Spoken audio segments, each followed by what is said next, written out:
وتوكل على العزيز الرحيم الذي يراك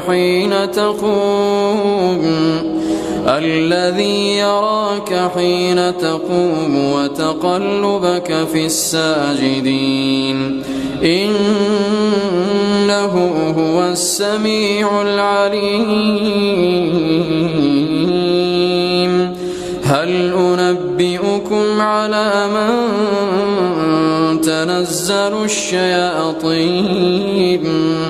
تنزل على كل أفاك أثيم يلقون السمع وأكثرهم كاذبون والشعراء